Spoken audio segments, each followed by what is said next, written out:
नमस्कार, जय हिंद। आप सभी का स्वागत है। आप ये रुझान देख रहे होंगे अपने स्क्रीन्स पर, अपने टीवी पे और लगभग आपको चीजें स्थिति बनती हुई दिख रही है। पर मुद्दा हमारा रुझानों के ऊपर नहीं है। आप जो भी ये नंबर देख रहे हैं वो चीज है। हर 5 साल पे ये नंबर आते हैं, पर हर 5 साल में एक दायित्व होता है, वो है डेमोक्रेसी को मेंटेन रखना है। फिलहाल हम आपको बता दें कि क्या हमारे इन इलेक्शन के रिजल्ट से यूपीएससी के एग्जाम पैटर्न पे भी कोई डायरेक्ट इंपैक्ट पड़ता है? जी हाँ, हम आपको बिल्कुल बताना चाहेंगे। हम आपको 2009 में लेकर चलना चाहेंगे। 2009 तक के पहले अगर आप देखेंगे तो यूपीएससी का प्रीलिम्स ज्यादातर फोकस करता था, करंट अफेयर्स दे दिया, हिस्ट्री दे दिया, ज्योग्राफी दे दिया, पॉलिटी दे दिया। तो 2009 में डायनामिसिटी कम थी। 2009 में चुनाव भी होता है और 2009 में रिजल्ट भी आते हैं और 2009 में एक रिफॉर्म भी आता है। 2009 के रिफॉर्म के हिसाब से चुनाव के बाद की बातें हम आपसे कर रहे हैं। एक कमिटी की रिपोर्ट आती है जिसने कहा कि देखिए, अब डायनामिज्म आ रहा है और यूपीएससी के सिलेबस में भी डायनामिज्म चाहिए। इसीलिए फोकस शिफ्ट किया जाता है साइंस की तरफ, एनवायरमेंट की तरफ और करंट अफेयर्स के एनालिसिस की तरफ। तो जो पहले के स्टैटिक पार्ट थे वो रिप्लेस हो जाते हैं और 2009 के बाद से अगर आप पेपर को देखेंगे, यूपीएससी के प्रीलिम्स को देखेंगे, तो आपको देखने को मिलेगा डायनामिज्म भर चुका है। ये डायनामिज्म इतना ज्यादा हो चुका है कि आज एस्पिरेंट जब देने बैठते हैं पेपर को, तो वो सोचते हैं कि आखिर ये क्वेश्चन कहां से, तो उनको अपना ब्रॉड इंटरप्रिटेशन करना ही पड़ेगा अगर यूपीएससी के प्रीलिम्स में उनको सफल होना है। तो 2009 के चुनाव के बाद का पहला बदलाव हम आपको बताना चाह रहे हैं, जो एनालिसिस की तरफ था, अकेडमिक की तरफ था। अगला हम आपको जरूर बताना चाहेंगे, 2009 में चुनाव हुआ, रिजल्ट आता है और 2009-10 में ही बात चालू हो जाती है कि देखिए, अब आपको नए तरीके से सिविल सर्विसेज एस्पिरेंट्स का एप्टीट्यूड चेक करना है। और 2011 में यूपीएससी में सिविल सर्विस एग्जाम का रिफॉर्म आता है, जिसमें वैकेंसीज तो बहुत आने लगती हैं। 2010, 11, 12 अगर आप देखेंगे वैकेंसीज बहुत आती थी, पर सीसैट को इंट्रोड्यूस किया गया। मतलब प्रीलिम्स में अब ऑप्शनल और जीएस की जगह सीसैट और जीएस का पेपर होगा। जी हाँ, एक बहुत बड़ा रिफॉर्म था कि 2011 में चुनाव के बाद सरकार ने सोचा कि अब मुझे एप्टीट्यूड भी चेक करना पड़ेगा, तो सिविल सर्विसेज एप्टीट्यूड टेस्ट को इंट्रोड्यूस किया गया, जिसमें जीएस का एक पेपर होता है और होता है एक मैथ्स रीजनिंग एप्टीट्यूड का टेस्ट। ये दूसरा पेपर होता है प्रीलिम्स में ही। इसके पहले होता था जीएस का और ऑप्शनल का एक पेपर। तीसरा हम आपको यहीं पे बताना चाहेंगे, 2013 आते आते आप सोचिएगा, 2009 चुनाव हो चुका था और 2014 में फिर से चुनाव था।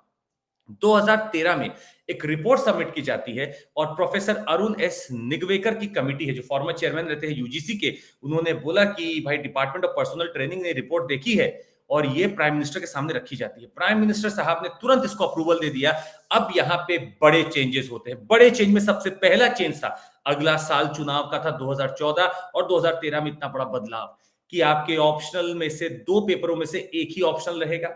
दूसरा, सीसेट ऑलरेडी इंट्रोड्यूस हो चुका था। मेंस में पेपर 4 एथिक्स के तौर पर जोड़ा गया और एक निबंध का पेपर जोड़ा गया ताकि लोगों की आर्टिकुलेशन स्टाइल भी देखी जा सके। इंटरव्यू का जो पूरा एक मार्क होता था, जो एक वेटेज होता था, उसको कम कर दिया गया था।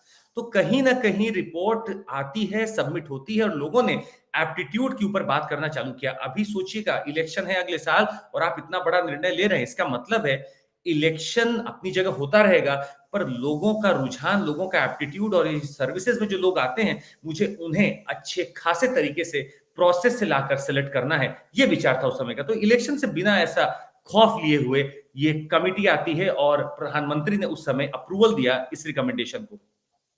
2014 की बात करें, 2013 के बाद ही रोष चालू हो चुका था मन में और 2014 में सरकार बदलेगी भी, पर सरकार बदलने से ठीक पहले पहले यहां पे घोषणा कर जाती है 2014 के जनवरी फरवरी के महीने में, जैसे नोटिफिकेशन आता है कि नंबर ऑफ अटेम्प्ट्स बढ़ाए जाते हैं।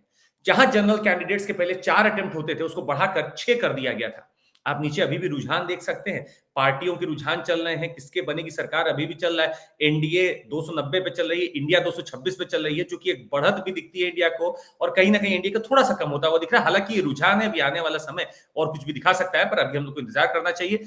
नंबर ऑफ अटेम्प्ट चेंज कर दिया जाता है, क्योंकि 2013 की रिफॉर्म ने बहुत बड़ा एक रोष ले आया लोगों में। उन्होंने सोचा अब एग्जाम आ रहा है और आप चेंज कर दे रहे हो, और एग्जाम को चेंज करने का पैटर्न बहुत ही कम पीरियड में लिया गया था। इससे बहुत लोगों का नुकसान हो सकता था। इसी नुकसान को बचाने के लिए 2014 के स्टार्टिंग में ही सरकार ने अटेम्प्ट्स बढ़ा दिए थे। आज तक यही नंबर ऑफ अटेम्प्ट्स जो बढ़े हुए हैं चल रहे हैं। हम आपको एक बार और बताना चाहेंगे कि 2014 के चुनाव का रिजल्ट आपको पता है क्या हुआ।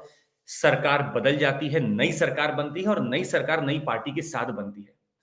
अब यहाँ पे कुछ चीजें देखने को मिली कि क्या सीसैट जो कि बिल्कुल इंग्लिश कॉम्प्रिहेंशन या फिर आपका एप्टीट्यूड बेसिस था, रीजनिंग बेसिक था, क्या उसमें सारे लोग बढ़िया से परफॉर्म कर रहा पा रहे हैं?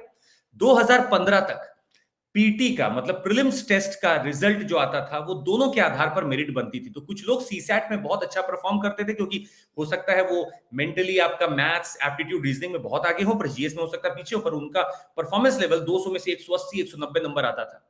तो मेरिट में वो लोग आगे आ जाते थे। इस बात का भी रोष देखने को मिला और नई सरकार बनी थी। नई सरकार ने तुरंत एक्शन लिया और एक रिफॉर्म लाया। उस रिफॉर्म के तहत हुआ ये कि सिर्फ जीएस का मार्क्स कंसीडर किया जाएगा मेरिट के लिए, सीसैट को सिर्फ क्वालिफाइंग रखा जाएगा। ये बहुत बड़ा एक बदलाव था उस सरकार के लिए जिसके पास अच्छी खासी मेजॉरिटी थी और लोगों का दर्द समझते हुए उन्होंने ये कदम उठाया।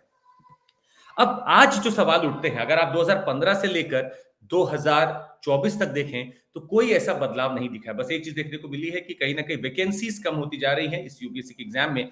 पर अगर एक बहुत बड़ा सवाल देखें, 2015 की बसवन कमेटी रिपोर्ट है। बसवन कमेटी रिपोर्ट को आज भी आधार माना जाता है और ऑप्शनल हटाने की बात बसवन कमेटी ने ही की थी। पर आपको बता दें, पिछले 10 साल हो चुके हैं ये कमेटी और ये रिपोर्ट सामने रखी हुई है। ये क्वेश्चन हर साल सामने आता है, पर इसके ऊपर आज तक भी यूपीएससी ने कोई टिप्पणी नहीं की है। यहां तक कि ना ही इसके ऊपर चर्चा हुई है किसी भी सभा में, या तो लोकसभा हो या राज्यसभा हो। तो ये कह देना कि ऑप्शनल्स हट जाएंगे, थोड़ा अभी चुनौती भरा काम है, क्योंकि आप तुरंत कुछ ऐसा बदलेंगे नहीं। अब सरकार कैसी आती है और वो क्या सोचती है, क्या बसवन कमेटी पे लगती है, ये देखना भी बाकी। पर फिलहाल आपको बता दें, ऑप्शंस हटाने का यूपीएससी की तरफ से कोई भी ऐसा अंदाजा नहीं आया है कि वो हटाने वाले हैं। अगर ये हटते भी हैं तो आपको बेयर मिनिमम समय दिया जाएगा, क्योंकि इनको हटाने का मतलब है कुछ नए मेंस के सब्जेक्ट ऐड होंगे।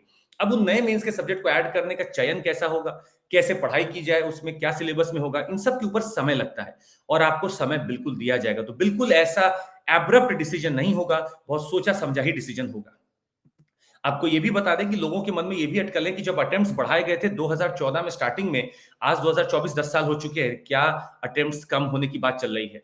जी हाँ, हम आपको बता दें कि बसवन कमेटी रिपोर्ट हो या फिर ट्विटर पे डाले हुए कुछ एडवाइजर्स के नोट हो या फिर पार्लियामेंट्री कमेटी में डिस्कस हुए मिनट्स हो, उन सब में एक कॉमन चीज रही है कि अटेम्प्ट्स जो बढ़ाए गए हैं उसको कम कर देना चाहिए। इसके पीछे का रीजन ये है कि कहीं ना कहीं अटेम्प्ट्स जो बढ़ गए हैं उससे लोग अपनी जिंदगी का बहुत अनमोल समय इस एग्जाम के साइकिल में ही निकाल देते हैं।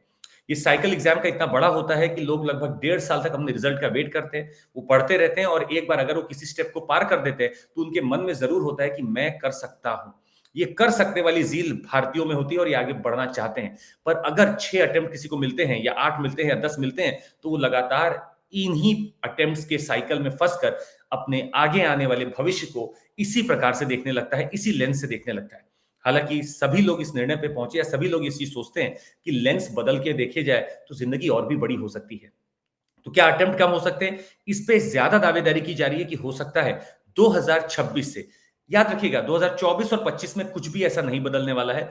लगभग 2026 से चीज देखी जा सकती है कि अटेम्प्ट्स का जो नंबर ऑफ अटेम्प्ट्स है वो कम कर दिया जाए। तीसरा क्वेश्चन यहां पे यही उठता है कि क्या एज कम कर दी जाएगी? आज जनरल की एज अगर आप देखें तो 32 ईयर्स है, जहां तक वो एलिजिबल है एग्जाम देने को। इसके ऊपर भी बसवन कमेटी और रिपोर्ट्स को देखा गया तो हर जगह एक कॉमन चीज पाई गई है कि हाँ, एज कम कर देने की भी बात की गई है। तो एज भी कम कर देने का जो एक बहुत बड़ा रुझान है वो 2026 में आपको देखने को मिल सकता है। फिलहाल 2024-25 ऐसा कुछ नहीं बदलने वाला। कुछ भी बदलेगा तो बहुत सोच समझ के ही यूपीएससी बदलेगा। ऑलरेडी बहुत चेंजेस हो चुके हैं। अगला चीज हम आपको ये बताना चाहें कि एक पैनल डिस्कशन हो रहा था जहां पे पार्लियामेंट्री कमेटी ने बच्चों की तरफ से, एस्पिरेंट्स की तरफ से एक रुझान दिया। उनका सुझाव ये था कि आपको सिविल सर्विसेज का जो रिक्रूटमेंट साइकिल है उसको छोटा करना चाहिए। आज 1.5 साल तक आप इस सर्कल को करते हैं कि कोई भी एस्पिरेंट कहीं और जाने के लिए केपेबल नहीं हो पाता है। वो 1.5 साल के लिए फंसा रह जाता है और वो जो साइकिल है वो यूथ खराब कर सकता है। अगर उसका नहीं हुआ तो उसी चीज में वो फंसा रह सकता है। तो अपने को कोशिश ये करनी है कि आप सिविल सर्विसेज रिक्रूटमेंट साइकिल को घटा दीजिए। चूंकि एज भी आप कम करने की बात करें, अटेम्प्ट्स कम करने की बात करें, तो अगर आप सर्विसेज का रिक्रूटमेंट साइकिल घटा दें तो लोग शायद कुछ और चीजों में भी अपने दिमाग को चला पाएंगे। इन सब के बीच में एक बहुत बड़ी चीज हम आपको बताना चाहेंगे कि आज तक हमेशा देखा गया है कि यूपीएससी ने कभी पे भी अपना ऐसा कुछ भी ऐसा डिसीजन नहीं लेती है जहां पे आपको लगेगा कि वो एब्रप्ट डिसीजन है। ऐसा कोई एब्रप्ट डिसीजन यूपीएससी कभी नहीं लेती है। तो आप भी याद रखिएगा, ऐसा कोई एब्रप्ट डिसीजन होने वाला है नहीं। हालांकि चुनाव के रिजल्ट जो भी हो, फिलहाल आपके सामने रुझान चल रहे हैं। 543 सीट में से 542 के रुझान आ चुके हैं। 289 पर एनडीए आगे है। और अगर आप इंडिया की बात कर रहे हैं तो वो 2029 पे या 2030 पे कहीं आसपास चल रही है, जो 109 सीट की बढ़त है। 289 जो है वो लगभग 70 से 80 सीट का कमी होना है या 63 सीट का कमी होना है। देखते हैं अब ये क्या रुझान होते हैं, पर आप रिफॉर्म्स के लिए बिल्कुल मत घबराइए। यूपीएससी आपको पूरा समय देगी और 2024-25 में लड़ के एग्जाम दीजिए। तो ऐसी ही और चीजों को देखने समझने के लिए आप जुड़े रहें हमारे साथ। इस चैनल को जरूर लाइक सब्सक्राइब और शेयर करें। और आपको बता दें, रैंकर्स हमारे साथ जुड़े हुए हैं, आप भी जुड़ सकते हैं। इन सब ने ऑनलाइन प्लेटफॉर्म से बहुत कुछ सीखा है, आप भी सीख सकते हैं। आपकी समस्या और हमारा समाधान बिल्कुल चलता रहेगा। बेहतरीन ऑफर है आपके लिए। अगर आप 15 महीने के लिए, इसका मतलब क्या होता है 15 महीने का, समझिएगा कि प्रीलिम से लेकर मेंस तक का। लोग अधिकतर प्रीलिम्स के बाद आपको बोल देते हैं कि आपकी तैयारी हो गई, अब मैं आपसे मतलब नहीं रखता, पर हम प्रीलिम से लेकर मेंस तक के लिए आपके साथ हैं। 24,999 में, मतलब 24,999 में हम आपके साथ पूरा कोर्स करेंगे। आपको इस कोर्स के लिए ऐप या वेब पे जाना होगा। वहां पे आपको नीचे रेफरल कोड में डालना होगा CMC कोड। जैसे ही आप वो डालेंगे, आपको यही चीज मिल जाएगी बेहतरीन तरीके से। हमारा एक बैच है आरंभ, जो कि हिंदी और इंग्लिश दोनों को मिक्स करके चलता है। May 31 से चालू है। ट्रायम्फ बैच हमारा इंग्लिश में है, जो कि जून 8 से चालू हो चुका है या होगा अभी, आप इसमें जुड़ सकते हैं।